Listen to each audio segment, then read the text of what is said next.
हमारे भारत में किसी के मर्डर की सजा सिर्फ ऐसे लिखना है? क्या हमारा कानून इतना कमजोर है कि हम एक घातक एक्सीडेंट के जिम्मेदार को बस एक ऐसे लिखने के बाद छोड़ देते हैं? ये सवाल हर एक भारतवासी के दिल में उठा है जब वो 19 मई की रात को पुणे में घटी एक भयानक दुर्घटना के बारे में सोचता है। उस रात एक 17 साल का टीनेजर नशे में धुत अपनी सुपर कार पोर्शे की तेजी से होश खोकर एक मोटरसाइकिल से टकरा जाता है। इस भयानक दुर्घटना में दो IT प्रोफेशनल्स अनीश अवध्या और अश्विनी कोष्टा अपनी जान खो देते। इन दोनों की जिंदगी एक पल की लापरवाही और बेपरवाह ड्राइविंग की बलि चढ़ गई। आप ये जानकर हैरान रह जाएंगे कि नशे में होने के बावजूद उस 17 साल के टीनेजर ने इतनी तेजी से गाड़ी चलाई कि वहाँ मौजूद लोगों ने भी कहा कि हमें नजर ही नहीं आया कि एक्सीडेंट कैसे हुआ। वो तो बाद में CCTV फुटेज से मालूम हुआ कि उस कार की स्पीड 160 किलोमीटर प्रति घंटे से भी ज्यादा थी। पुलिस ने तुरंत आके टीनेजर को अरेस्ट कर लिया। लेकिन ये कहानी यहीं खत्म नहीं होती। इस केस में शामिल होता है उस कल्प्रिट वेदांत अग्रवाल का पिता विशाल अग्रवाल, जो पुणे का एक मशहूर रियल एस्टेट डेवलपर है। उन्होंने पुलिस स्टेशन में आके केस को क्लोज करने की कोशिश की, मगर सोचने वाली बात यह है कि अगर इस केस को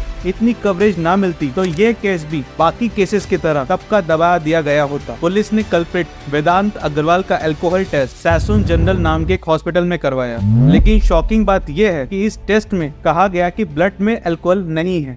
बाद में मालूम हुआ कि कल्प्रिट के पिता विशाल अग्रवाल ब्लड सैंपल लेने के दौरान डॉक्टर अजय, जो head of the forensic medicine department है, उनसे लगातार संपर्क में थे। उन्होंने ये प्लान बनाया कि कल्प्रिट का ब्लड सैंपल चेंज कर दिया जाए। इसमें doctor Ajay, doctor Shrihari, doctor Atul शामिल थे। इन्होंने ये प्लान के मुताबिक ब्लड सैंपल को फेंक दिया और उसकी जगह किसी और का ब्लड सैंपल टेस्ट कर लिया। इसके लिए उन्होंने कल्प्रिट के पिता से मोटी रिश्वत ली। ये एक बेहतरीन मिसाल है कि कैसे पैसा और पावर प्रशासन के साथ खिलवाड़ कर सकते हैं। लेकिन फिर एक और CCTV फुटेज सामने आई जिसमें ये टीनेजर क्लब में शराब पीते हुए दिखाई दिया, जिसने साफ कर दिया कि उसने अल्कोहल पी थी। यह केस सोशल मीडिया पर इतना वायरल हो गया कि आम लोगों को इसका पता चल गया, और जब उन्हें ये पता चला कि कैसे आरोपी को एक ऐसे लिखकर छोड़ा जा रहा है तो लोगों के अंदर आक्रोश भर गया। इसलिए प्रशासन ने दबाव में आकर इस टीनेजर को 14 दिनों के लिए जुवेनाइल डिटेंशन सेंटर भेजने का फैसला किया गया। ये फैसला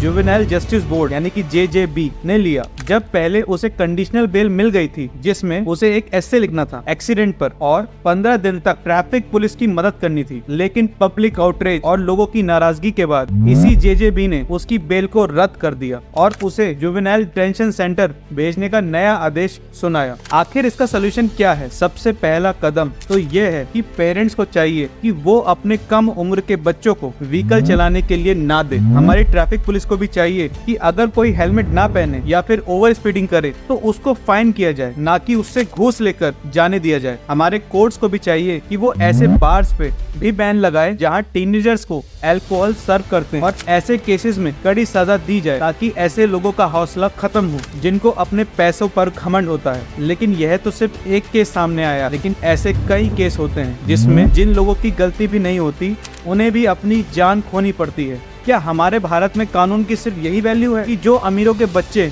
गरीबों की जान ले ले और उनके खिलाफ कोई एक्शन भी ना लिया जाए? हमारे देश में कानून बनाए तो जाते हैं, लेकिन इनको फॉलो कौन करता है? ये सब कानून तो बेबस लोगों को ही शिकार बनाते हैं और अमीरों को तो रिश्वत देकर किसी भी केस से आजाद कर दिया जाता है। इसी सब की वजह से हमारे देश का यूथ अथॉरिटीज पे भरोसा करना बंद करता जा रहा है। आपका क्या ख्याल है? ये केस आगे क्या मोड़ लेने वाला है? अपना ओपिनियन कमेंट्स में दे और इस मुद्दे पर अपनी आवाज जरूर उठाएं, क्योंकि सिर्फ हमारी आवाज ही इस इनजस्टिस को बदल सकती है। अपनी आवाज बुलंद करें ताकि आज हम जो इनजस्टिस देख रहे हैं कल वो किसी और के साथ ना हो।